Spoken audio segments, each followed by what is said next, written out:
Hey there, members of the Night Crew, and folks who just love horror. Welcome to the Night Crew podcast, where shadows breathe and monsters listen. This is the podcast where we get cozy with the creepy, the frightening, and the just plain undead. I'm your host, Brad Ricks. Before we get started tonight, a couple of quick housekeeping items like usual. If you've been enjoying the show, there's an easy way to show it. Subscribe wherever you're listening. Leave a rating if you've got 30 seconds to spare, and share an episode with someone just as crazy as we all are. Also, join my Facebook group. There'll be a link in the show notes, or just go to Facebook and search for Brad Ricks' Book Crypt. You can also follow the show on Facebook by looking up the Night Crew podcast. And did I mention I'm on TikTok? It's Brad Ricks Author over there. One word, no spaces. Now, on today's episode, I'm super excited to have someone I've known for a few years now. I sat down with Andrew Najberg. He's the author of such works as Mobius Door, Gollitok, and Eat the Light. He's also part owner of Wicked House Publications, and he also has a board game coming out. We talk about his journey from poetry to horror, what it's like being co-owner and co-editor of a publishing company, and why horror is one of the most powerful genres. Into the virtual studio we go. All right, well, tonight I'm thrilled to have Andrew Najberg joining me. Andrew, how are you this evening? Doing fantastic. How about yourself, man? I am doing well. I'm actually super excited for us to chat. You know, we've kind of known each other for a couple of years now, so it's gonna be fun to sit back and have a nice, fun conversation. Absolutely. Thanks so much for having me on. No problem. Thanks for hopping on. So one thing for audience members that I do want to say, so Andrew is not only an author in his own right. He's got some great books that we're going to talk about, but he is also the co-owner and co-editor-in-chief of Wicked House. So we're also going to be able to dive into some of those pressing publishing questions that I know people always are. It's kind of the black box that we don't ever see as the author. So being able to kind of pry those doors back a little bit, it's going to be fun too. So I hope you are ready. So, all right. So I will start with some of my normal stuff. So tell me a little bit about, from your writing journey, how long have you been writing? What made you want to hop into the crazy world of typing words on a page? So I've been writing a really long time, and it depends on how you look at it. Like, I've been writing stories, poems, and things like that for fun since about third grade. Story I always tell folk is that my sister was very self-conscious growing up, and she actually had a little phase where she wanted to write as well. She actually was really into Mad Magazine, and she loved the idea of writing parodies and stuff. And she wanted to work on that, but she also was very uncomfortable with herself, and so she didn't want to do it alone, because she would have felt strange doing it by herself. So she locked me in her room with her and forced me to write.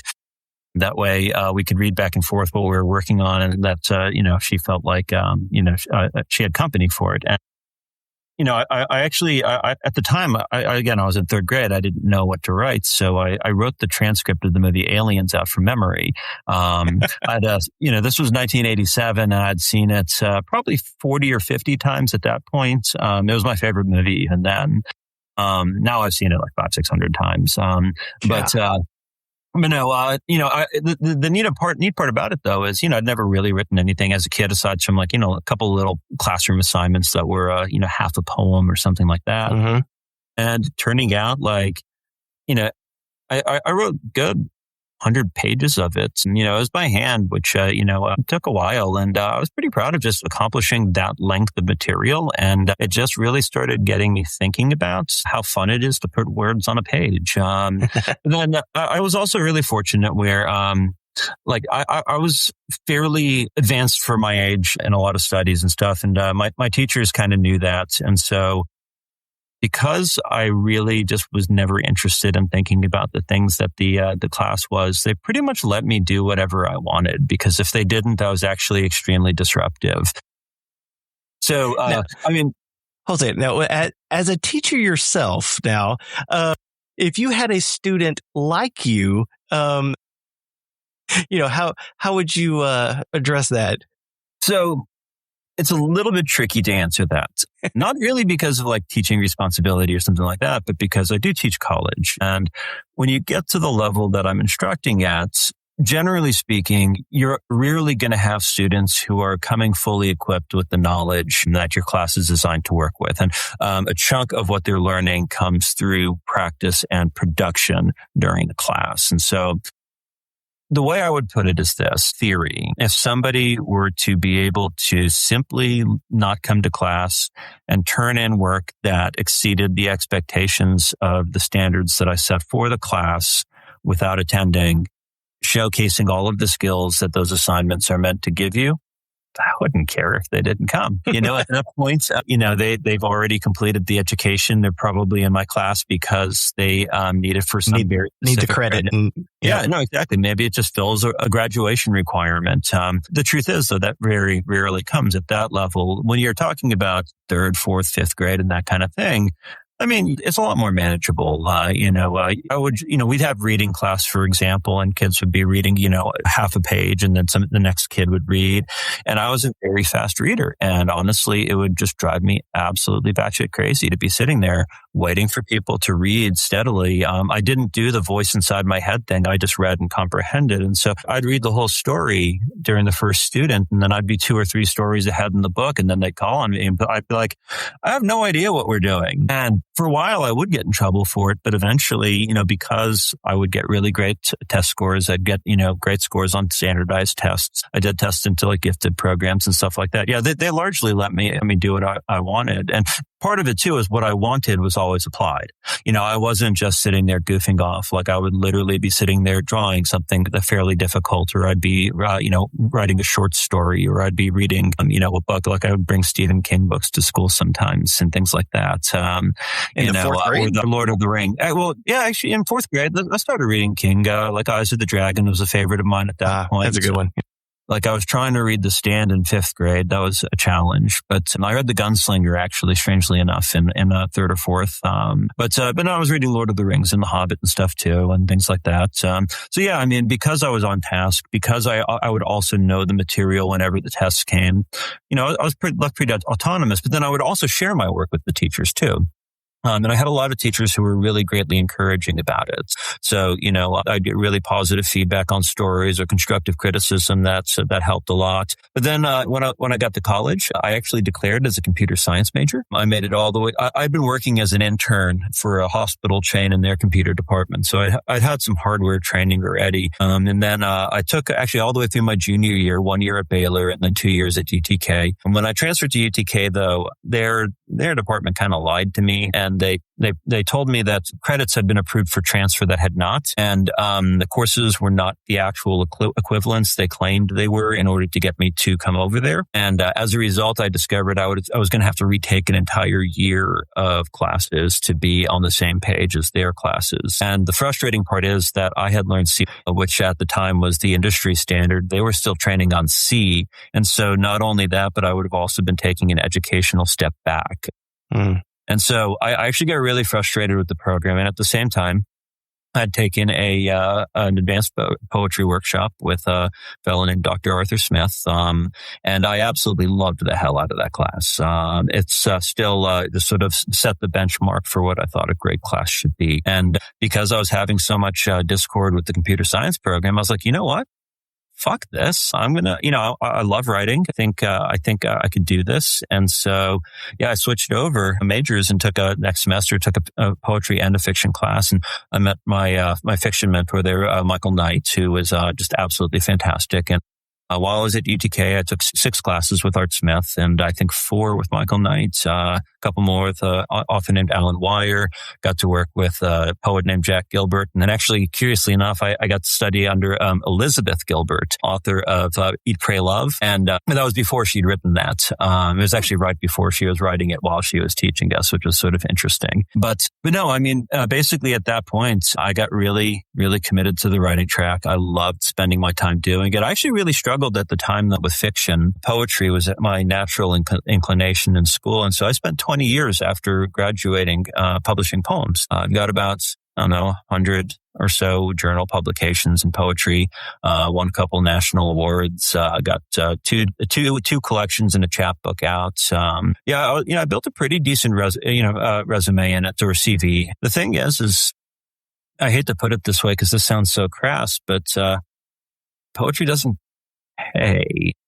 And I have kids, I have a wife, basically in order to really pursue writing in the way that I was wanting to, an income was necessary. It had to contribute something to the house. Right. It couldn't just be like this drain. And, poetry, you go and do a reading somewhere and you get a hotel and you sell 7 copies and, you maybe bring in like $125 and, you lose $125 or $200 on travel costs. And it becomes this drain. It just feels like a self-indulgent hobby at that point. And I hate to say it that way because I love writing poems and I love reading poems. I think it's an amazing craft, but the readership and support just isn't there right now. And so at the same time, because I do love storytelling, I was working on a first one really long novel. It was sort of a sci-fi action novel about an island that was about a fellow who gets stranded on an island surrounded by this wall of perpetual storm. It's like the island was stuck in the middle of a hurricane whose eye never moved. And the storm slowly constricted on the island.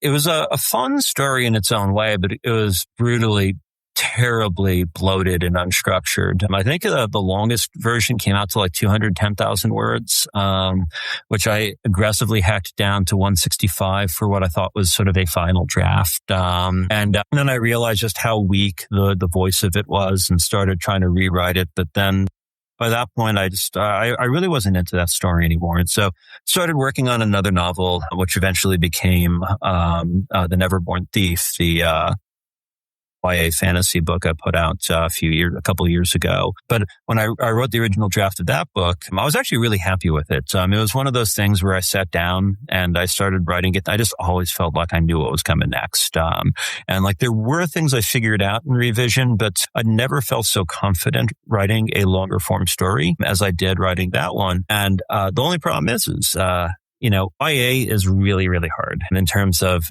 moving it. So, you kind of have to hit it with one of the bigger houses in order to really do well in YA, because unfortunately, getting it into schools, getting it into libraries and school libraries is the bread and butter of the genre if you actually really want to sort of make your way in it. So I was sending to agents and I got a couple full manuscript requests, a couple of, they'd tell me that, it's really well written. They really enjoyed the story, but not enough for them to take it. And so I kind of shelved that and, started working on, what was originally called The Limit Men, and, it eventually became, The Mobius Door. And, wrote that one. That one took a good couple of years because, it was a vastly different story when it began. There was this point about, I'd say 80 to 85% into the plot line where I literally just had no ability to bring these stories together. And I was looking at it and I had 2 main families that the story tracked. And there were a couple wild card characters in there as well. But I realized I essentially had 7 main characters, and main characters. And it was a 350-page book. And I was just like, this is not working. The only way I can do this would be to add an entire new act onto it, another third of the length. At that point, the structure, the momentum's not going to work. And so I was like, okay, what happens if I cut this family out and just reassign parts of their parts to other characters and then maybe come up with some side characters to fill the gap? And so I ended up restructuring the whole thing, cutting out about 125, 150 pages of material. And then it finally, kind of worked. And so, I had this full book that I was pretty satisfied with and, started sending it to agents too. And everybody said no. I had a couple, again, express some interest, kind of just like Neverborn Thief, where it was just like, this is well done. I like a lot of things about it, but it's just not what I'm looking for right now. And of course, this is like 2019. It's sort of leading up to when kind of this new push that there is in horror. So maybe that was part of the issue. I had a hard time finding tons of horror agents. I found lots of sort of sci-fi, lots of thriller, apocalyptic. there seemed to be like if they did do horror, it was sort of a side note on their sheets. And so I shelled Mobius Door. And then, the pandemic happened while we were in quarantine. I was really, really anxious, especially with the kids. It was definitely super tense times. I got really kind of a little bit paranoid for a bit and started working on Gollitok, which of course is, it's a novel that's entirely about paranoia and mistrust. And I plowed through the first draft of that. It's the fastest I've ever written a book, maybe 3 months from page 1 to completion. And then I did one revision where I did do some restructuring and I added some really crucial chapters at the end. But no, basically about, 5.5 months after composition or after starting drafting, I had what I felt was a really solid manuscript. Started sending that one out as aggressively as I could. And I actually had a lot of decent interest in it. It didn't get taken by any agents, which was definitely frustrating, but I actually had a much larger number interested in this one. And then finally, my family went and this is after things started kind of opening back up. 21, we ended up deciding to take a trip to Universal Studios. And, so this is the first sort of big family vacation we'd done since my son was born. We got to the hotel at Universal and I checked my email and Gollitok had been taken by this small press, which was super, super cool. I was really excited. And then, at the day we were leaving Universal, I checked my email and the Mobius Door had been accepted. And the Mobius Door was funny because that one, I had honestly, I'd gotten really frustrated with, and like I said, I kind of given up on it. And when I was submitting Gollitok, I saw a couple of other ones that were looking for things that I didn't think fit Gollitok too well. And so I was like, oh, well, maybe I can send Mobius to these places. And so I sent it out to a couple, and one of them was a Facebook ad that little press I'd never heard of. They actually didn't even have a single book to their name yet. But they had a cool logo, and and honestly, it was just like, well, I'd love to get this book out. I spent years writing it. I'd like to see what people think of it. And I'd gotten some pretty good feedback too from folk I'd asked to read it. And so, yeah, I'd sent it to that press, and that press was Wicked House. And, it was like their 5th title. I think it was, shortly after it was signed, Joe Scipione's Mr. Nightmare came out, and I finally got to see sort of what the press was really doing. And I was pretty impressed immediately just by the production quality I saw and the ads that they started putting out for it. And then, I read it right away, and I love Mr. Nightmare. It's a great series. It is. Yeah, it is. It's one of my favorites. Yeah, no, it's such a wonderful introduction to the press. And, I read the Suffering next, and then the Broken Places. Of the original stretch, Down in the Hollow was the last one actually I read. I didn't read that one until about 6 months ago, which I don't know why I put that one off. It's so good. It's a good book. And then, while Mobius was getting ready for print, that other press, the one that signed, Gollitok. So I just, I wasn't impressed. Their editing was minimal. They really just did a very light sort of copy edit proofread. And it turned out actually like later when I had a Wicked House editor look at it, they missed a lot. But, we were talking with their cover designer and granted, I'll say they might have been, I don't know what the cover designer would have turned out for Gollitok, so I will give them that. But I wasn't too thrilled with the mock-up sketch he sent in. And then, I was looking at the press's other covers, and they were very weak, just bad covers. And so at that point, Patrick was really trying to fill out his slate, and, he wanted to keep the momentum going for the press. And, Mobius had just released and is doing pretty well. And he was like, you could just contact that other press and see if they'll give you your rights back. And I was like, can you do that? He's like, is that a thing? Yeah, exactly. And I have a friend who I did some editing work with. I was the senior poetry editor for a magazine called Symposium for a little bit. And I met this friend who's an agent. And she's also an editor as well. So I was just like, hey, so in theory, if I wanted to pull this manuscript, is that a thing? And she was like, well, have they done any real work on it? And I was like, they did a light copy edit. And she was like, well, they may ask you to pay for that, but otherwise, you can just send them a letter requesting an amicable termination of the contract. And I was just like, I'll see what happens. Can you show me what one looks like? And she was like, well, yeah, I can help you draft it. And she wrote me the letter, left some blanks for me to fill in. But They said, they were sad about it, but that they understood it was fine. Then, at that point I had 2 books coming through Wicked House, and I was pretty much locked in at that point. And that was really that was kind of the moment where I was just like, okay, I really want to try to see how far this will go. Nice. And that's a long-ass answer to it. So what brought you into the direction of horror? I mean, I know you said you were reading Stephen King at a young age and stuff. So that's usually is my answer when people say, why did you do horror? I'm like, well, I started reading Stephen King way too damn young. So what led you down that, or what has drawn you to horror?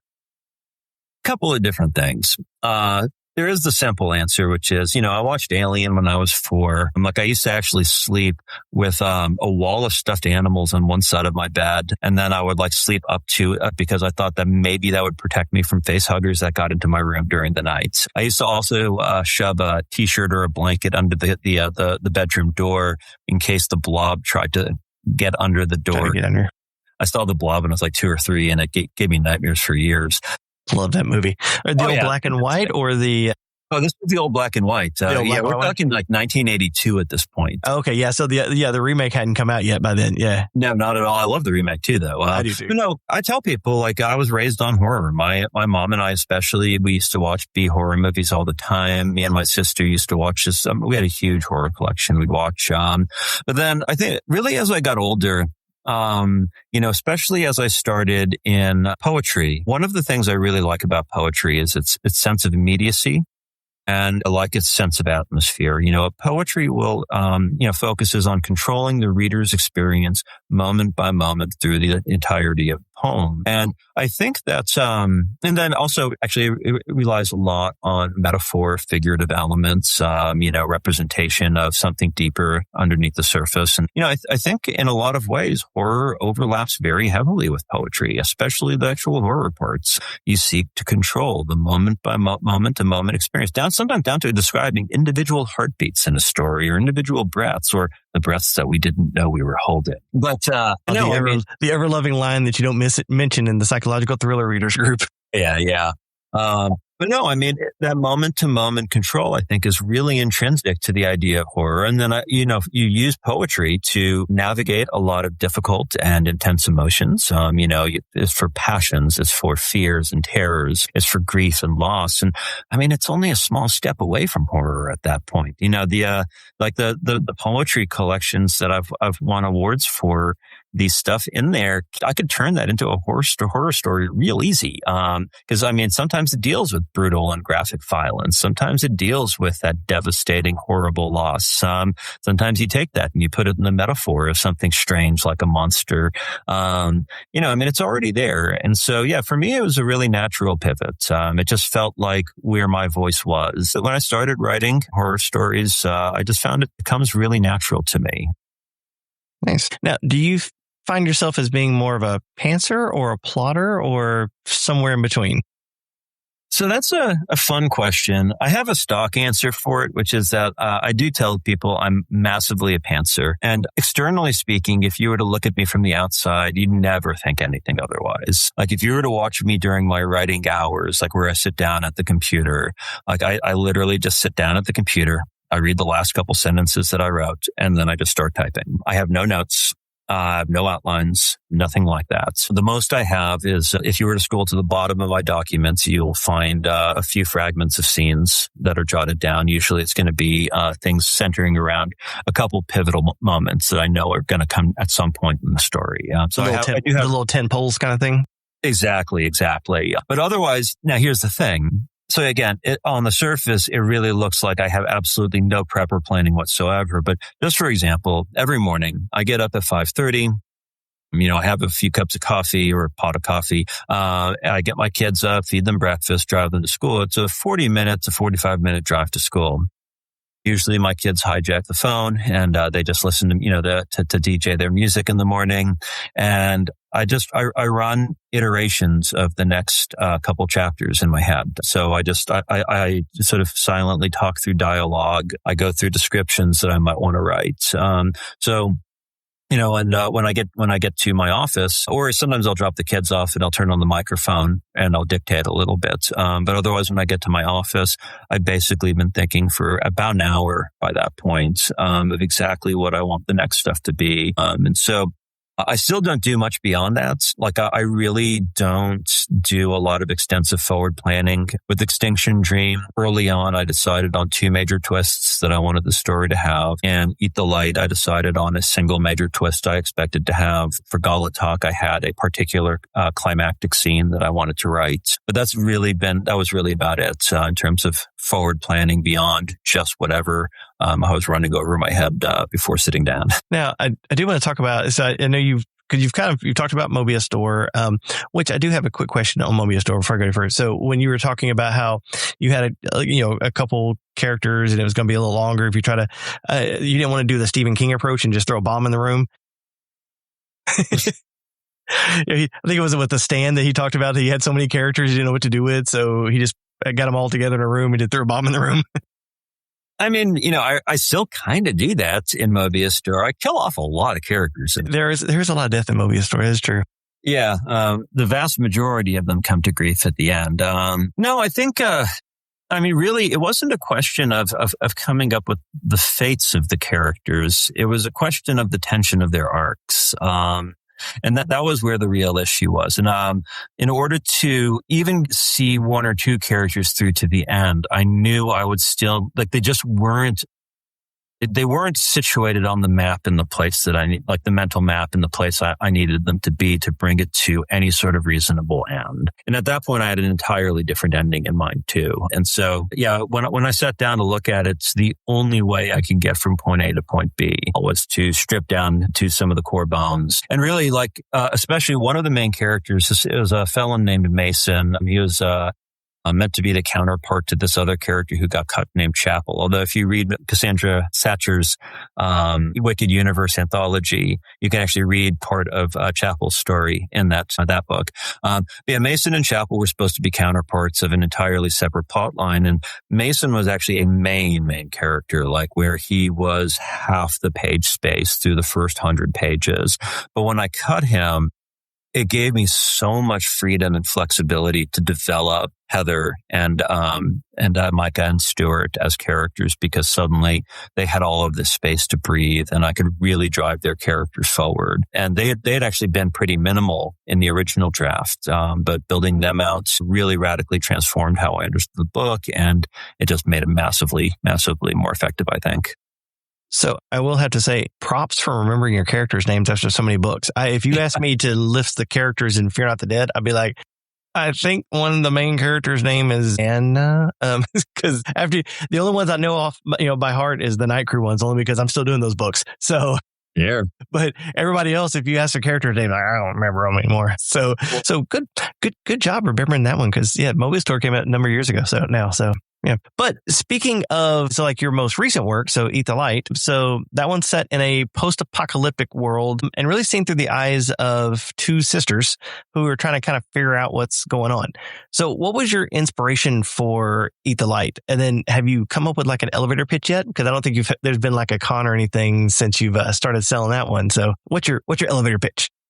I mean, it's, I describe it as 10 Cloverfield Lane meets, Grave of the Fireflies. And, basically I just tell people it's, one day, 2 sisters are playing at home when their father comes home brandishing a shotgun, and he and their mother shepherds them downstairs into a secret, fallout shelter. And, they are locked alone inside, forced to navigate a new reality while the world might be ending around them. In terms of the inspiration for it, actually, that one is kind of funny because a lot of my stories start on page 1. So Mobius Door, Stuart discovering the door was straight up just right at the beginning. Where that story came from. And then in Gollitok, Hamill Ivarka boarding on the rowboat with the ferryman across the channel. That's always been the opening. Literally, actually, I wrote that scene first, sat on it for a week, and was like, okay, how do I turn this into a story? So there was that one. And then Extinction Dream, again, same thing, exact. That was the opening. Neverborn Thief, Connor's shadow being stolen in the night. All of those were opening conception. That's where I started. Eat the Light was a little different. I had this picture of 2 sisters, hiding behind a tree fallen tree with a ferret on top of it. And all three of them were watching a nuclear detonation. And I sat with that for a really long time, actually, probably about a year and a half. I actually, somewhere in my laptop, I've got a file folder for it, actually. It was just this little idea.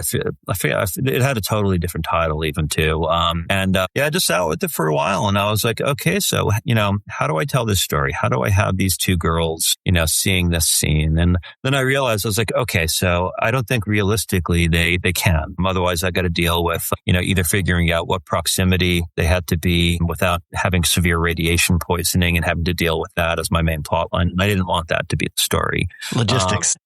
I do, I write fantastical stuff, but I do approach it with a measure of realism. All of my stories have mechanisms that allow plausibility. Extinction Dream is my most heavily researched, of course. And then, Mobius Door pulls from some pretty exotic theories about, multiverse and multidimensional theory and things like that.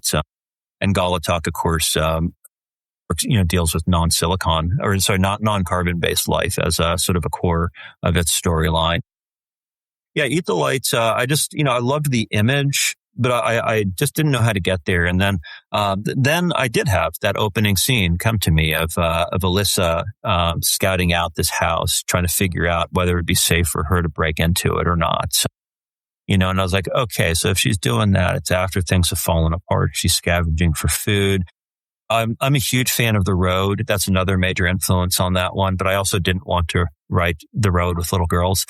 That was, I needed to come up with something different. So I was like, okay, it can't just be people. And, these girls they're hiding in darkness. And so, what's going to be scary in darkness? Well, I wanted to be able to have suspense you could see coming. I've always loved scenes where, characters like hunkered down and, you have non-visual cues around you, right? Where, you can hear sounds, you can hear breathing or something like that, something scratching on the walls.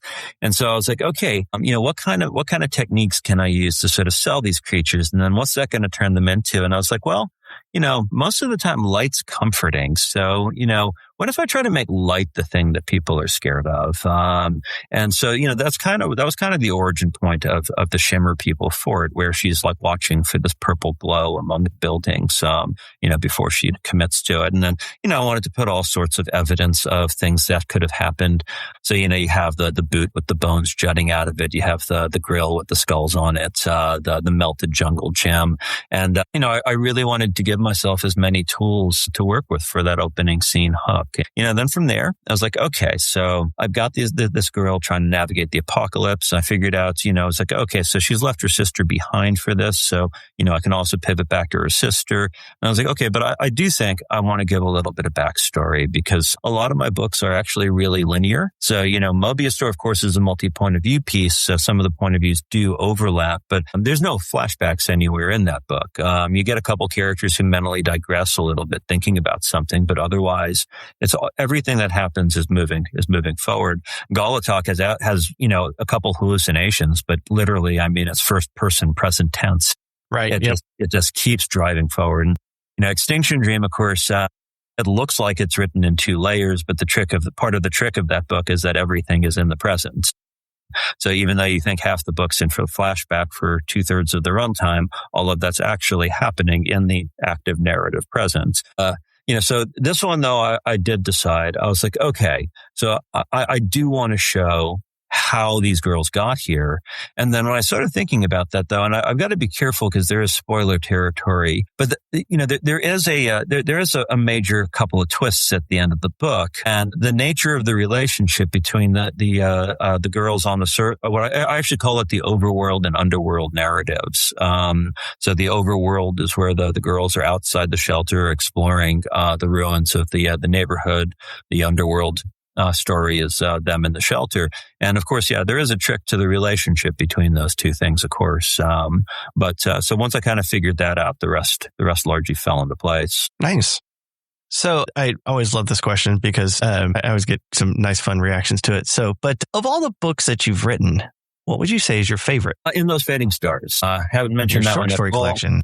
Yeah, it's my short story collection. A couple of different reasons. One, the opening short story of the collection is called Before You Fade Away. And I wrote that the night after we learned of some incredibly disturbing news about something that had happened to our son. And it was just an absolutely devastating stretch. It actually literally was part of what defined our personal lives for about 2 years. I wrote that story just as sort of a reaction to what I was feeling at the time. It's not in any way about what happened, but it was just like, okay, I need to write a story that's going to encapsulate this feeling. And I still think it's actually the single best thing I've ever written. But also just in general, that story or that collection has, it was such a playground. There was so much room to explore. I have, some of my favorite concepts are in there, things I would have loved to maybe turn into books, but I didn't. So I've got a couple who's on a budget intergalactic honeymoon. And they love that story. Yeah, that's one of my favorites. And they're exploring this planet's surface, except everything's behind paywalls, including the tools that they need to survive. And when their bank account runs dry, things really get crazy. I've got a story about a guy who has an interdimensional hole open up in his stomach, and he starts vomiting up. It never explains what they are exactly in the story, because it's meant to be more of a horror story. But they're intergalactic refugees, and he's their savior. But they're also ripping them apart from the inside out as they're trying to escape from his body, because they just happen to materialize there. Then, the last story in the collection is told through the point of view of a lamp and a bench post watching a nuclear apocalypse. It was just, it's like all of the concepts are meaningful to me. So there's it's not just me being silly, but there was so much room to have fun with it. And it was kind of like a release vent in a lot of ways, because I was writing these stories all throughout writing Gollitok and Extinction Dream. And it was just, I'd be writing something that was really intense and stressful. And then I'd be like, you know what, I need a day off. And so I'd just churn out a short story. And so that's actually my favorite book, which is unfortunate, because it's actually my least selling of all of my titles. It's gotten the least, except for poetry, of course, because nobody buys that. But no, it's a lot of fun, and it's one of those. If I can find a way to revitalize it one day, I will. Nice. All right. So kind of shifting gears a little bit. So we talked about the author stuff. So now I want to dive a little bit into the publishing stuff. Because you started publishing with Wicked House, but then some things happened, and now you are co-owner and co-editor-in-chief. And so I do want to talk about some of the, again, like that little black box stuff that as us authors we don't really get to see. But now you are knee deep in all that. So what made you want to take the step into the publishing world? So that's a fun question. To be fair, I had done some editing work before. I don't mean just like editing manuscripts. I was the senior poetry editor for Symposium magazine. We did 2 full issues together with the rest of the crew. We were working on a third before I got actually bogged down in publications, and my friend Ali got bogged down in starting a new agency, all that kind of stuff. So, I'd had some experience doing operations management. I learned a good bit during that process of sort of the solicitation, review, and selection process. And at the same time, as I was writing the short stories for In Those Fading Stars, I was also really active in publishing short fiction. So, I got about 25 stories out in short fiction venues, some of which I'm pretty proud of. But in the process of doing that, though, I wanted to get to know the short story market better than I did. And so I signed on as a screening reader for a magazine called the Chaubert Family Circus. And it was a fun little absurd, dark magazine. It was like sort of like dark, speculative, absurdist work. And it was really fun to read for. I read a couple dozen pieces for it, and just started getting used to learning tastes. But then they decided that they were going to wind down because sales just weren't there. And at the same time, though, I'd been submitting dark science fiction stories to this magazine called The Dread Machine, and they were really, really cool. I'm still on their Discord actually, and I got to know some people pretty well through that one. And they had a fantastic community built around themselves. And I read as a screening reader for them some just absolutely fantastic pieces. I learned a lot about publishing magazines through that, more than I actually did when I was, helping publish a magazine, ironically enough. But because I also learned a little bit more about the financial side of it, which was something I hadn't learned before. And so that side of it was already, so I kind of started building that interest. And then through those connections, I started editing a few manuscripts. And so I did a few freelance jobs for folk who were members of that Discord. At that point, Patrick was trying to accelerate his pace a little bit. He had a couple of fantastic editors, but, sometimes they'd fall behind. And he literally just had just enough people to kind of keep things, if everything went perfectly, on track. And so, at one point, I just randomly, honestly, I needed a little extra cash. And I was like, hey, if you ever need somebody to edit a manuscript for you, I'd love to give it a shot. I've got some pretty good experience, at least from teaching and that kind of stuff. And I've done a little bit of direct, professional work. And he was like, well, I don't know. And honestly, he gave me a really, really cheap fucking wage for it, because he was paying Renee DeCamillis and Heather Doherty about 5 cents a word, which is pretty common, or 0.005 cents. Sorry, which is pretty common for indie authors. And so because he wasn't certain about my ability at it, he offered me 0.004. And I was just like, well, fuck it. I'm going to do a couple. I'll do a book. I'd love to start building this. And it was a really positive experience. I did Never Dead by Joe Scipione, and he was great to work with. And it's a fun book. I enjoyed working on it. And from there, I started kind of pursuing a couple other avenues, and ended up doing, I think, 3 books for Patrick, including Forever Fields by Josh Hill, and then I did Phobia Experiments for MJ Mars. Then in the process, though, I ended up kind of starting to talk with Mark Tullius of the Try Not to Die books. Mm-hmm. First, I wrote Try Not to Die in the Shadowlands for him, and he had signed an absolute buttload of books. And he was like, well, I could really use some help editing through this. We had a conversation where we really hit it off with each other at TBR Con.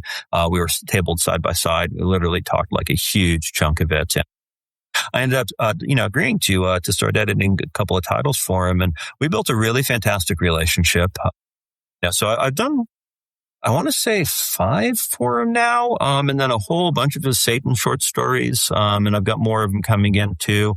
And in the process, he also hooked me up with this extreme horror press out of Germany that was trying to translate an author into English. So I got to work with her a couple of times as well, Simone Trojan. And so I started working there too. So, I'm building a pretty decent resume of books. Certainly enough experience that I feel like, I've been able to work through it steadily. And so at the same time, Patrick had signed Wicked House with this distributing company called IPG. And that sucked.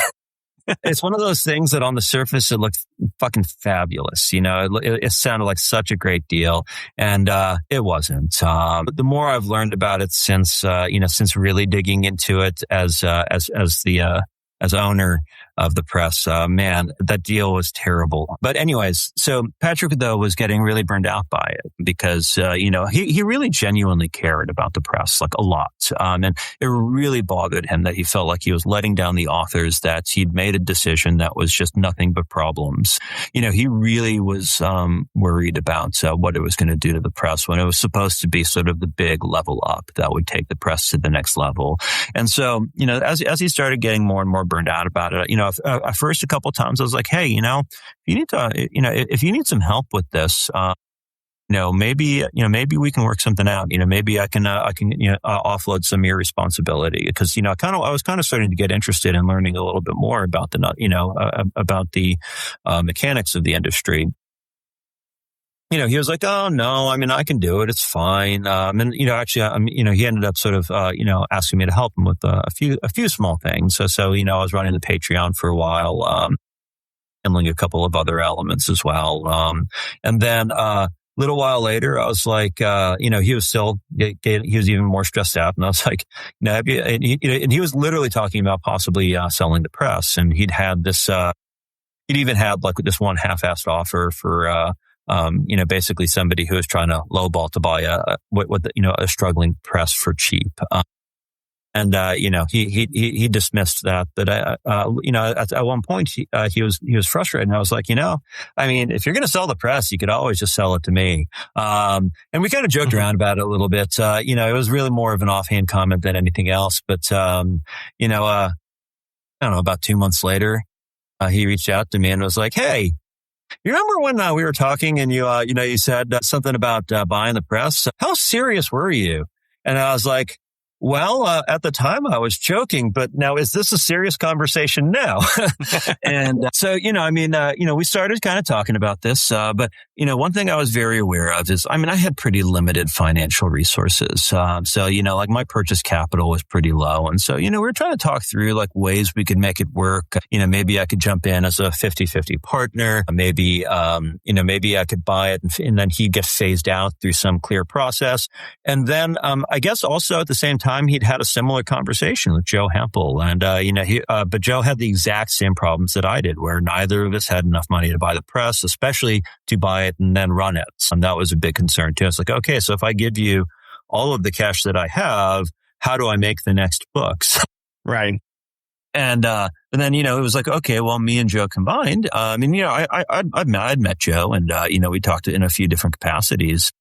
And so, we actually had a pretty good start to the conversations right at the beginning. But we also were still like, this is an expensive venture. We want to do this right. We don't want to like eke by and then collapse like so many places do.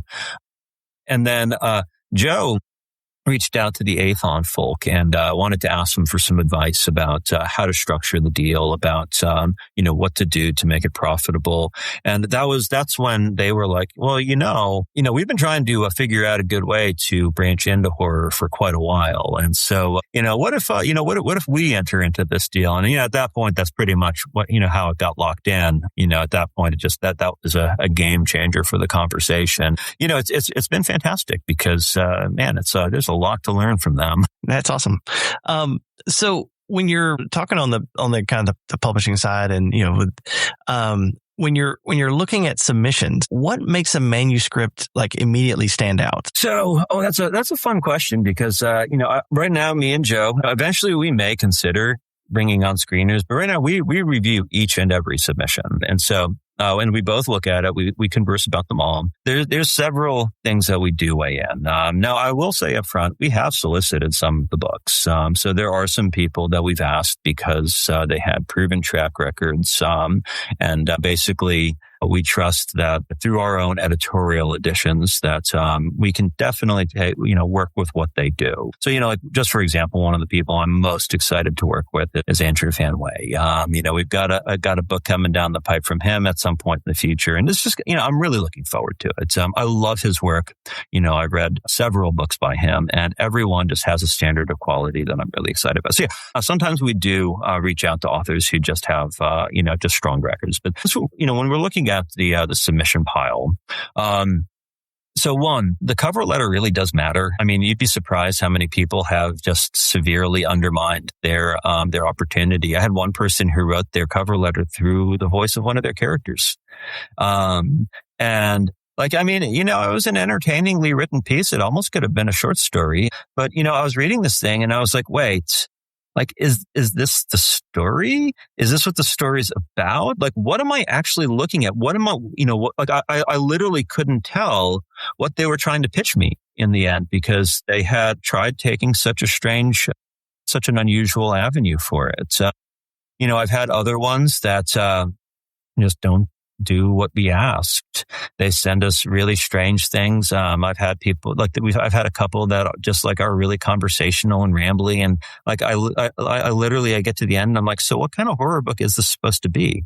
Like, and that's actually the first piece of advice though, is like, some of those nuts and bolt things really, really matter. Like, a great example is we signed, a little group of Gothic horror stories that came through. And I'm actually really excited about it because, Gothic horror is fantastic. It's one of my favorite subgenres, but it's also a really popular one, right? So it's one we're looking at. We're looking at, sort of our publication history and what we've got coming down the pipe. And so it's like, okay, so, Blaine writes Gothic horror, at least somewhat, his is kind of like midway through Gothic and folk in some ways. Right. Yep. It's like, okay, so I'd love to bring in a couple Gothic books. And so Then we signed 3 in short succession. And so now it's like, okay, so, unless a Gothic pitch is really exceptional, we're probably going to slow down on signing Gothic books until we see how these perform. If these become like a sub-market that we're kind of rallying around, okay, maybe we'll do more right now. But because we had a bunch of them come in, we picked the 3 we thought were most appealing. And now it's like, okay, now we've got to wait and see on this subgenre.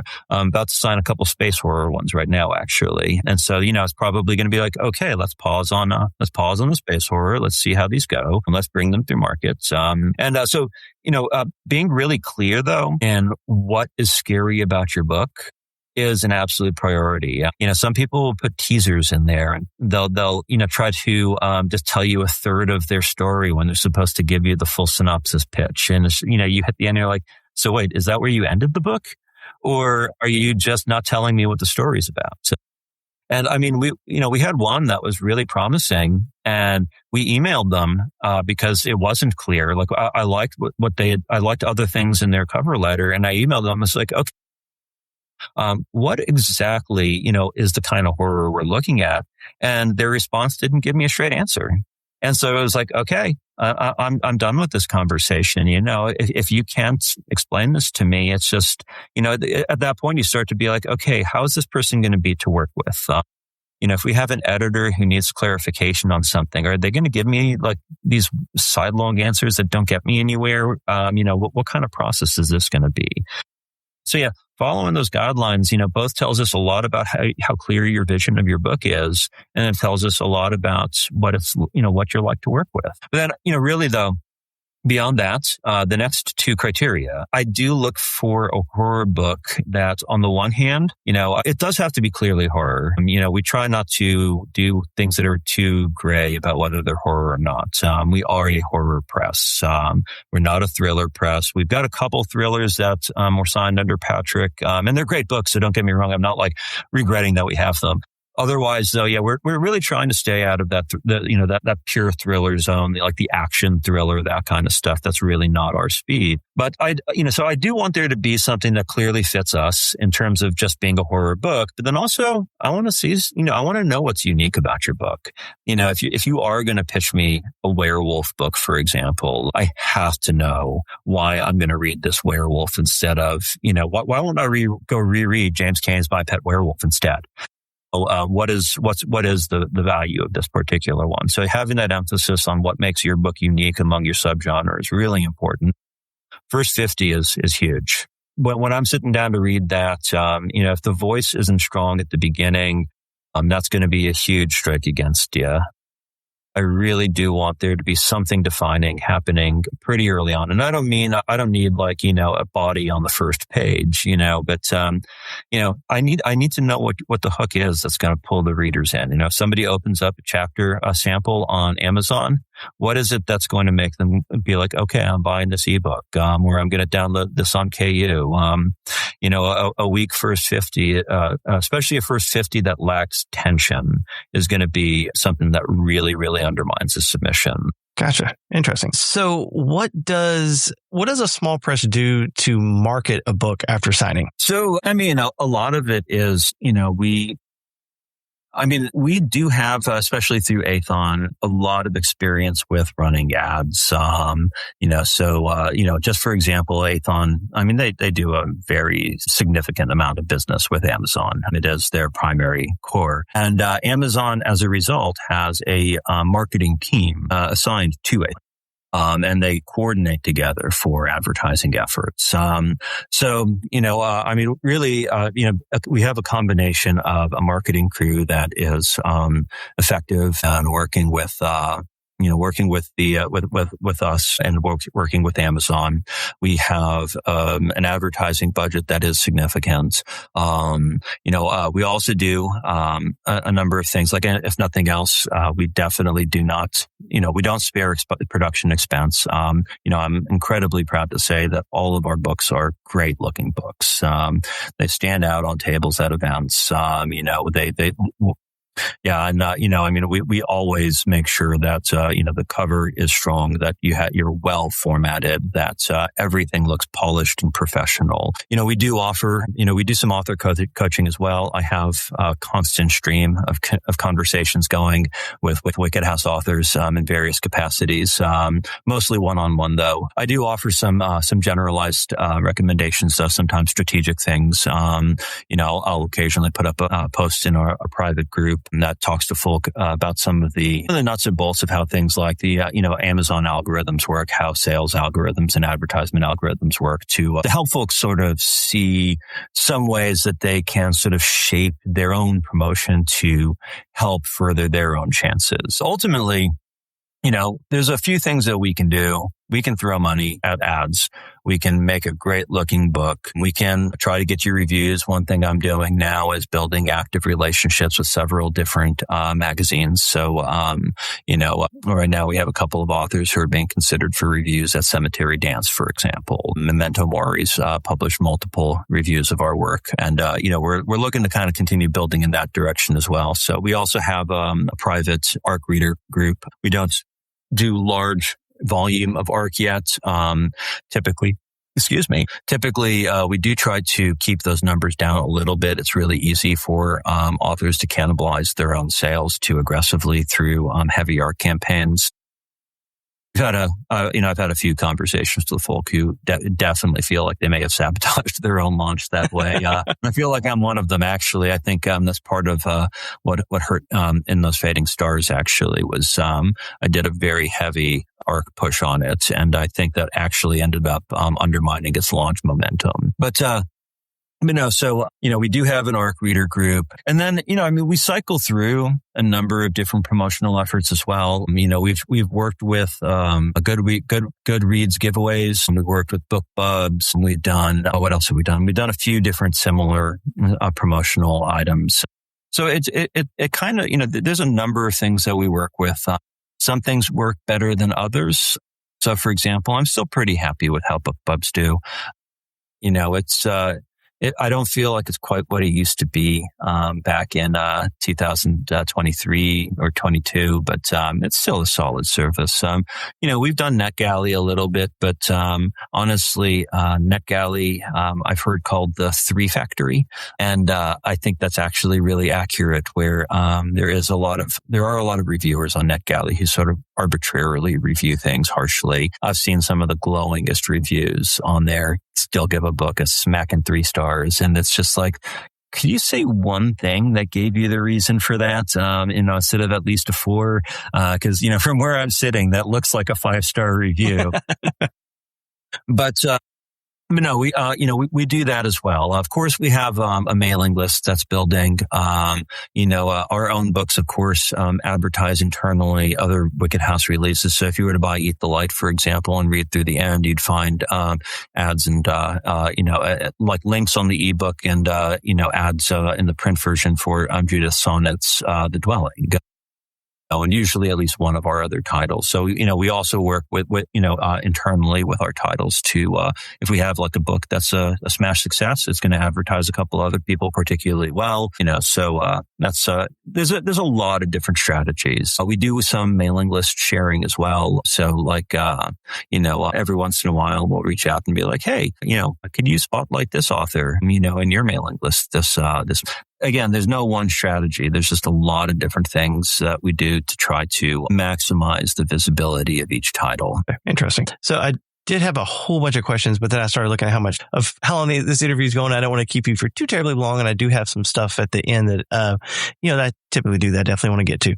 But one more question on the publishing side. So what do you find is the most rewarding part of helping another author's book come to life? That's a fun one. All of it, honestly, I really, really love publishing people's books. I've got a growing shelf right up here below my alien cloak collection. And, I love the hell out of having all of those books. We've reached tens of thousands of readers already. We've had some books that have already done some really, really strong sales, gotten into the hands of, 5,000 people, something like that. It's like that alone is just a wonderful feeling, especially knowing that, so many people are also being entertained. A lot of folk find times to be fairly challenging right now. And, it's something we can do to make life better for people. Working with the authors, of course, I do love editing books. I've been able to, I've had some really great relationships emerge from the folk I've worked with. I really enjoyed working with, Judith Sonnet.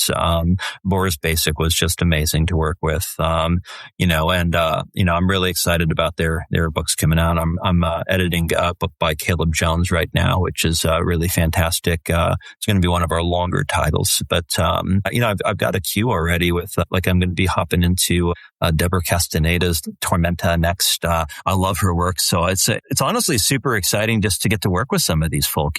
They're all people whose work I admire, and it's just great to be part of the process. But then also, really, I think one of the biggest things is coming back to how I kind of got started here. I had a lot of agents do things like, I had one, for example, this is the story I usually tell. They loved Extinction Dream. They wanted me to restructure the beginning to speed up the pacing a little bit, and they made a couple of other recommendations. And so, I spent a month rewriting the book for them, and they ghosted me. I sent it back into them, changes made, and just never heard back from it. And it was just like, that was really frustrating. It was really disappointing because I was very optimistic about that one, and I loved the changes I made too. And then, working with the press that started with Gollitok, where they're like, I wouldn't hear from them for months at a time. And then when I did, it was really just kind of minimal. And, I wasn't happy with production value. I wasn't happy with editing. And so, things like that also sort of, they weighed on me. And knowing what it was like to have a great experience with Patrick and Wicked House, where, editing was fantastic. I worked with an editor that, I was just like, wow, okay, so this is what an editor should be, so basically making sure that our authors don't have the same negative experiences that I had, that's a huge part of it too. I know how important the dream of getting a book out is. It's something that I think for the vast majority of us is, it means a lot to us. It's not just about making money off of it. It's about telling the stories we want to tell. It's about the work we put into creating them. And, to some extent, I appreciate having the role of safeguarding that for the authors who sign with us. And that's something that's very important to me. I think in some ways, maybe it's even the same thing that appeals to me about teaching, where it's, I like watching over things and making sure that things are turning out okay for folk. Unlike my books. Things don't turn out well for folks in your books. Well, and I know from the author standpoint, I've had, a handful, books so far come out, and I've got 3 on the way here in the next 7 months. So I have a little stack, it's kind of all releasing at one time almost. And I know that, every time it comes out, it's a whole new brand new experience, and it's excitement every time. And, there's being at events and, as being an author, and that excitement, if you can carry it on, you can do sales. And that's, the other day I was giving a presentation for Joe Meinhardt's Masterminds group, and was talking about how, just in that excitement, or, it's contagious. And if you are, if you keep using the word excited, if you're very excited about your book, then you make the, you make the customer excited about it. It is a contagious experience. For sure. It's like I just did an event last weekend, Knoxville Book Fest, and I had a great event. And it was really cool. I got to talk to James Dashner, who was super freaking nice. He's the dude who wrote The Maze Runner, and seems like a total class act.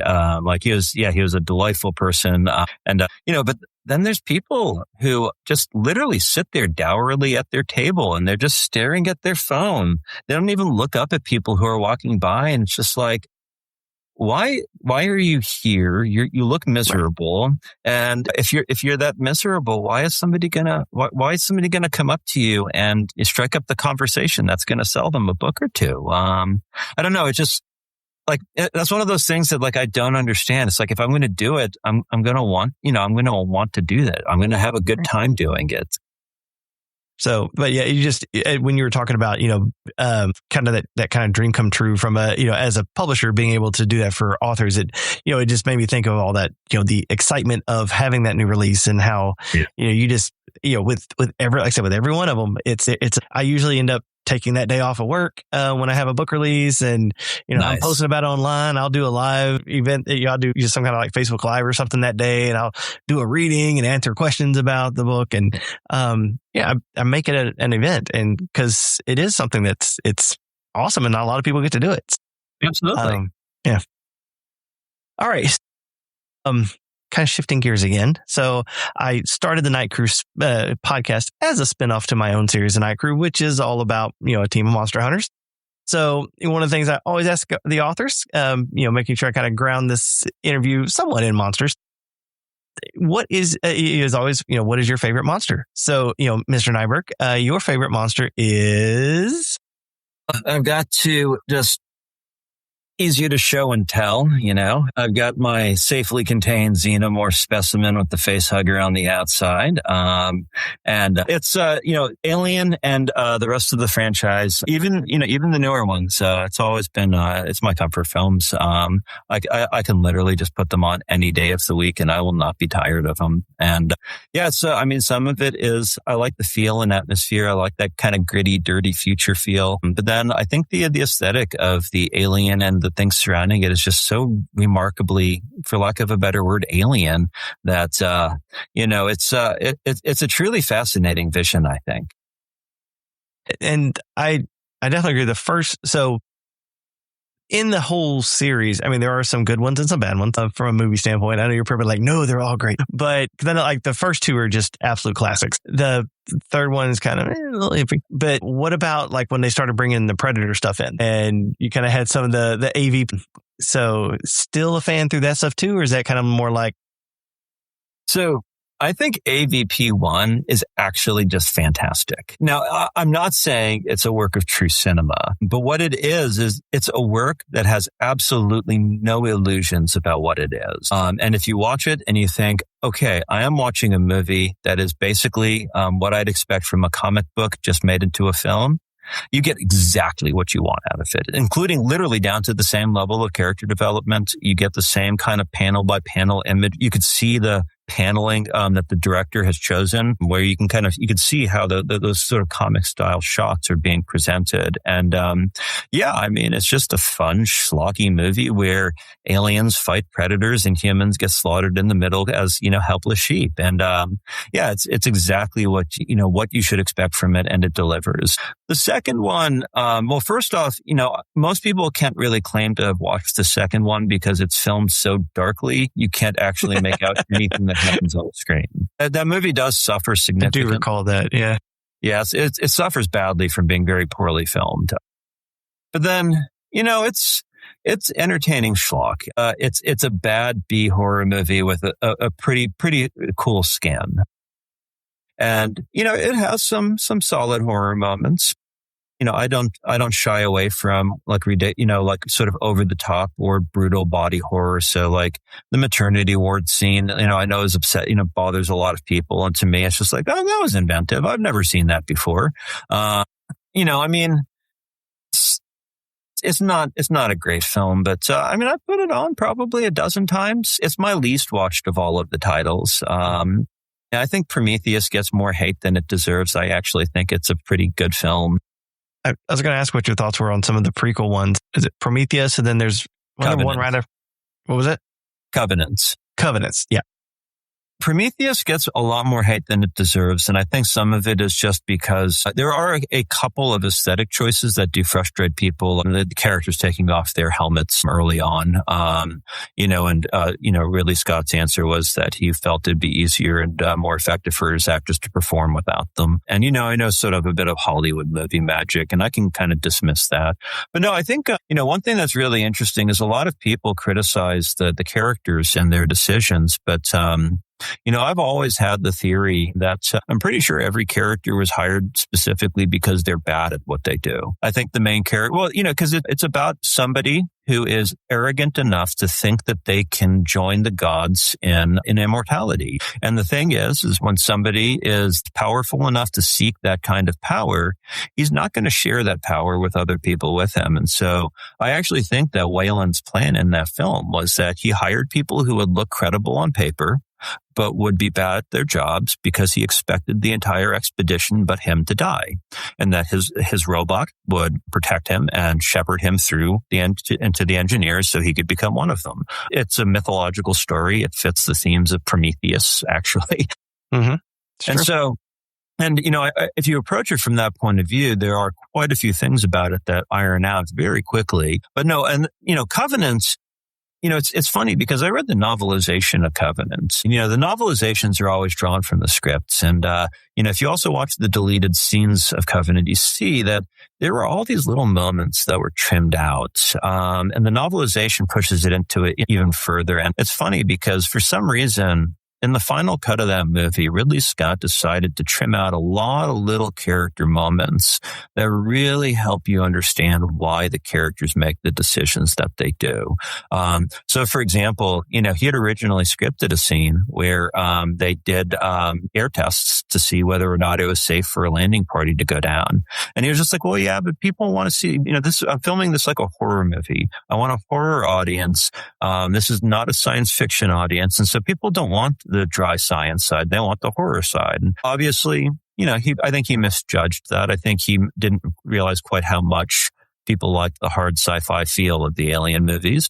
Yeah, there's all these little things he trimmed out where, character motivations are better fleshed out in the original scripts and novelizations and stuff that I think he just made some miscalculations about what the final product needed to be. But otherwise, honestly, I think it's also still a pretty interesting movie of its own right. I think the interplay of the androids is actually rather philosophically fascinating. I think the concepts behind it are actually really cool. So, yeah, I even like Alien 4 for the weird, misshapen child that it is. Even Alien 3, it made mistakes. Mistakes were made. And there's a reason why David Fincher stripped his name off the project.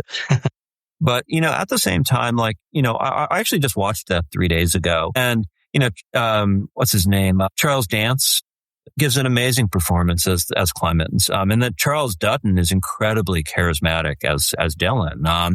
So, you do have a couple just truly vibrant performances that stand out in the film. The cinematography in a lot of cases is truly beautiful on that one. So, it's deeply flawed. And I think it made some devastating decisions for the larger franchise. But at the same time, there's still merit in it.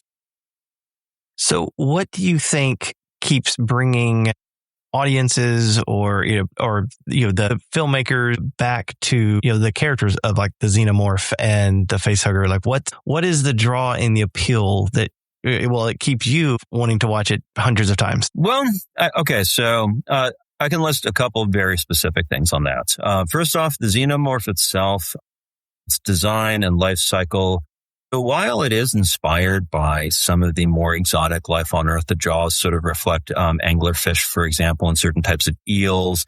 The impregnation cycle reflects a couple types of hornets and a couple of types of, like botflies and things like that. So we see some of that in it. But the actual visual design of the alien and sort of the environment it builds around itself is there's nothing like it, especially when I was watching it in the 1980s. It was staggeringly and starkly different than anything else out there. And everything else that's come after that sort of is like it has drawn directly from it. Mm-hmm. And so I think there's a visionary aesthetic that came from H.R. Giger that I think it's kind of unmatched in horror in a lot of ways because it literally like it looks alien, like, it looks like it's something truly out of this world. And, in a way that's nightmarish. I mean, it face rapes people and, literally obliterates their body as a form of birth. It's pretty demented and twisted as a creature, but also it sort of reflects this darkly cruel cosmos that I think sort of underlies the Alien series and is part of it, the horror of it. But then on top of that, though, I think there's a strong appeal to the retrofuturistic aesthetic that gets established throughout the Alien movies, especially Alien, Aliens, also successfully in Romulus as well, where you have that really gritty lived-in future, also echoes things like Blade Runner and stuff like that. So, where, they have like crazy technology, but life still kind of looks shitty. And I think there's something we can really empathize with that. As a whole, I'm a pretty, in real life, I'm actually a very positive person and very upbeat. But, I think the world is a hard place. I think a lot of us, sure, we see TV shows where you have these really polished and pretty environments, but I think most of us, we go outside and, I live in a relatively nice neighborhood. We're sort of like kind of almost middle class, but, one day I was driving out of our neighborhood and there's a sort of downslope and the car in front of me just pulls off to the side and just dumps a bag of trash out their window. And it's just like, that's the world right there. Even if you want it to be really nice and you try to take care of it, somebody else is just going to shit on it for you. And I think that alien world building that they do is, I think it really kind of captures that. And I think people find it really relatable that, there's an optimism to it. It's cool as hell that people are traveling to all the different corners of the universe that, that they've accomplished all this, but then also, it's still a mess. Well, and it is funny when you start getting into some of the sci-fi movies, there tends to be two very extremes. You do have either those that are that kind of Blade Runner-esque or something where everything's very dark and very dreary, and it seems like nobody knows how to turn a light on, and it's like the seedy side of everything. But then you have kind of the flip side of that, where there's a lot of sci-fi movies where everybody's walking around in like their sheer little robes, and everything is clean and beautiful and perfect. It's like you. In a lot of sci-fi, you get like it's like one or the other. It's either everything's pristine and beautiful and clean and marble, or everything is seedy and dark and dreary. Yeah, I will say one that I think did a good job actually getting the middle ground was Firefly. It is dirty, but also they still do have some bright and dazzling things in it. I haven't seen that in a long time. Time for a rewatch. I know, right? What's time for a rewatch? They have a new show coming out, like an animated show. Oh, do they? Yes, with the whole original voice cast. Nice. Right now, I'm powering through Buffy again. Always worth the rewatch. Where are you at? So right now I'm only in season 2. I've been diving into this novel and I'm writing. I'm in like 88 something thousand words right now. So nice. I've been plowing through it. And so I've been doing that and trying to catch up on these podcasts. So I haven't done. How dare you do original, unique work when you could be rewatching Buffy? I know. How dare I? Well, and I always joke because I got to when it first, I got to like season 3 or 4 before I was like, okay, I'm kind of done with this. So I never actually finished the series. And so finally I was like, all right, screw it. I'm starting back over. And we're watching it. Like the last episode I watched was the introduction to Spike. So that's a good one. Yeah. So I'm still very early, but yeah, I got a balance between, actually writing and doing stuff I like to do and, making stories. So, all right. So outside of writing, and the publishing and all that, so what are your other hobbies? I know you do a lot of gameplay, and, I know you also have a board game coming out. Yeah, the Kickstarter actually just closed down about 5 hours ago, I want to say, for The Bad Side of Town, cooperative serial killer themed board game with a dark sense of humor. Designed it with John Cohn and published it through Beyond Killer Games. Was really excited about that. That was a 2-year project. I do play a good bit of D&D. then I collect magic cards. That's one way I'm a total nerd. I've played since 1995, and I don't really play a ton. Like, I'm planning on teaching my kids how to play it, but I still like collecting the cards. It gives me a good sense of nostalgia. I do a lot of drawing as well. Like, that's a painting of mine in the background there. So I painted for a long time. I do a lot of pen and ink work, pastel work. That kind of comes and goes depending on how busy I am, though. Recently, I'll admit, writing and game design and publishing stuff has been kind of taking over everything. But no, my son and I play Grounded together. So just a video game. We play Minecraft together.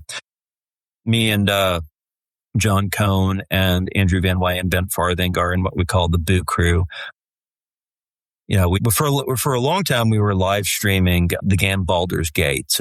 We played that for a year, almost every Monday, finally beating it right before Christmas. And now we switched to playing a game called Grounded. But we actually decided to take a little break from live streaming it so that we could talk shop a little bit more. All of us are sort of neck deep in individual projects. And so, we figured that would be a great way to sort of double up on having some fun together, and then also getting a little bit of work done. But no, I'm an avid gamer. I'm an avid sports. I used to play sports pretty aggressively. And then I did, boxed for a little while, and I did Taekwondo for almost 2 years. But then, I'm trying to get my son into, playing some Frisbee golf with me. Me and my wife.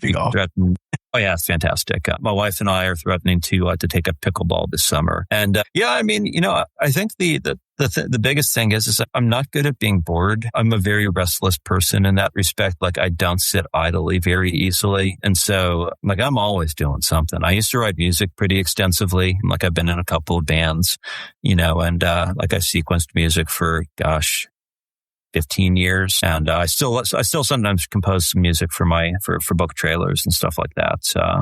It's Wait, what? So you were in band. So what do you play? I didn't know you played an instrument. So I play drums. I do sing. That was always my role in the bands I've been in, was the front man.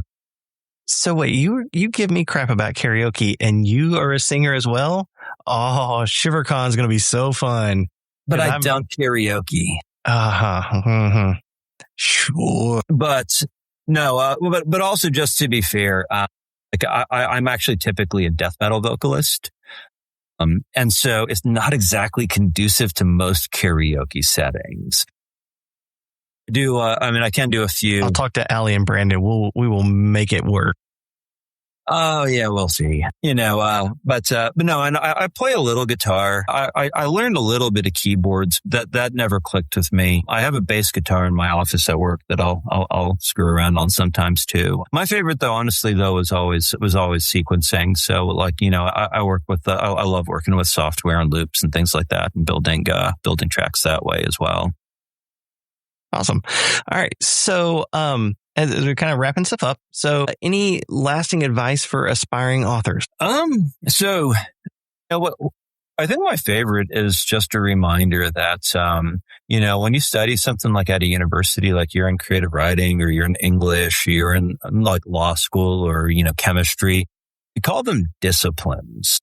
And I think that's a really important word for people to have in mind. And it's not to say that we need to be rigid about what we do. We should have a lot of fun with it. Like right now I'm working on a horror comedy that's it's the dumbest thing I've ever written, but it's just an absolute blast. And it's, it's honestly been kind of a pure joy to work on. But no, the thing is, though, is what makes it work is that I sit down every day just about, and work on it for about an hour.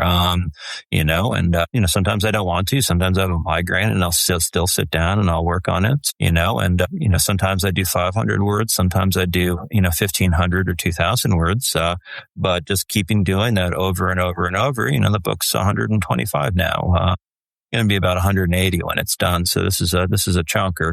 But no, the thing that makes all of the difference is just sticking with it, making yourself do it even when you don't want to. It's not about feeling inspired. It's about building craftsmanship and becoming good at your skill so that even when you feel like shit, you can still do a solid job at it. And then you can always polish it up later when you're feeling fantastic. But keeping that movement going, not letting it stagnate is absolutely huge. And that's also true for selling your book too. It's kind of like we were talking about. You're at an event, like I'm on my feet the whole event. I maybe sit down for a minute or two just to breathe for a second, but otherwise I stay on my feet even when the room is empty. I make eye contact with every single person who will meet my eyes. I greet every person who will talk to me. I ask every person what they like to read or something along those lines just to start with the conversation with them. And sometimes I'll tell them about my books. Other times I just chat with them for a couple minutes and then just be like, all right, it was great talking to you today. And you have to stick with that too, though. Like books don't just sell themselves overnight. It takes a sustained push and energy, especially early on. There's no right way to make a name for yourself, but you do have There's a whole bunch of wrong ways. That too. Yeah, absolutely. Yeah. And I mean, every single one of those ways, though, that works, takes time and effort. If you're the person who's the social media wizard, you still have to post every day, multiple times a day to hit those spots in the algorithm. You have to engage with the people who respond to you. If that's your method, that's what you got to do. If you want to run ads, you've got to pay attention to those metrics very carefully. You have to check them every day. You have to try to understand what's driving them. You have to tinker. You have to mess with. You don't just hit things on autopilot and assume they'll work. If you want to hustle to book events, you got to make a lot of events if you want to sell enough books to really make it worth your while. Doing one book event a year is great. It's a great way to break the ice. But if that's your thing, if that's how you want to move your copies, you've got to find a way to hit up 10 local cons in the course of a year. That way you build a real audience in the local area. Because ultimately, no matter what you do, nothing you do, unless you just have that crazy viral explosion, lightning bolt stroke of luck, everything you do reaches some readers, and some readers is never enough. You need to have 100 piles of some readers. And so you just got to keep pushing in all sorts of different directions and just do everything you can. Yeah. 100% agree. When you were talking about the, being there, putting, butt in the chair each morning, we're creatures of habit. And the more you make it a habit, then your mind, your body will adjust, and it'll make it be a habit. It'll put yourself in that, and it'll get easier and easier and easier to get into the mindset you need to get into. Even on days when you don't really want to, you almost then can't help yourself but do it. Absolutely. Absolutely. And, the thing is too, is like habits do form fairly quickly. So you'll get some early success, after a few weeks of doing it. So, kind of being persistent does have some early payoff, I think, where you start to build that momentum. But if you really want to get to that level of craft, you also have to have patience for a couple of years. You might, everybody's pace is going to be different. Sometimes you'll have your first book get out there faster, but no matter what, if you want to be at the peak of your skill, if you want to be really proficient at what you do, it does take years of practice to get there. Now, what makes that fun is that, sure, sometimes you'll get a book out quickly. You'll get, maybe you can publish in magazines to also get those little boosts in between. But, just, remembering that just because even when you have some early success, that you're not done, that you haven't just you've not completed your journey. You keep taking the journey. And the longer you take the journey, the better at it you get usually. Agreed. All right. Well, as we're wrapping stuff up, so where can my listeners learn more about you? Where can we find your books, all that kind of stuff? Everything's in Amazon, of course, the great war chest of books. But no, that is the easiest way to find me. You can definitely reach me, of course, through most social media avenues. I'm most active on Facebook. You can catch me on TikTok and Instagram. I'm on Discord as well. You can kind of find me on Twitter, though I haven't logged in there in a long time. But, you can also hit www.andrewnajberg.com, or you can go to www.wickedhouse.com. Either way are also perfectly great avenues. All right. Well, and I'll make sure and get all the various links from you, and I'll put those in the show notes to make it easier for people to, be able to click on and just find everything right there. So, but so with that, I, appreciate you hanging out with me for a little while. It's, great chatting and some awesome information, both about your books and about the publishing world of things. So yeah, like I said, I appreciate you hanging out and chatting with me for a while. Thanks so much for having me on, man. It's great talking to you. Yeah, you as well. Well, that's it for the Night Crew podcast and my conversation with Andrew Najberg. I have links to where you can find Andrew in the show notes. Follow him on all the socials and pick up his books. So, if you had a good time, make sure to follow the show, share it with a friend, and leave a rating. Hopefully 5 stars. If you want updates on my writing, you can follow me on Facebook and my reader group, Bradrick's Book Crypt. You can find copies of my novels wherever you like to buy books. But if you hop over to my website, bradricks.com, you can purchase signed copies of any of my novels and get yourself a Night Crew podcast t-shirt. I'm Brad Ricks, reminding you to stay out of graveyards after dark, question people who don't show up in mirrors, and always remember, in space, no one can hear you scream. Until next time, keep your curtains drawn, your sense of humor sharp, and your blood inside your body. Thanks for listening.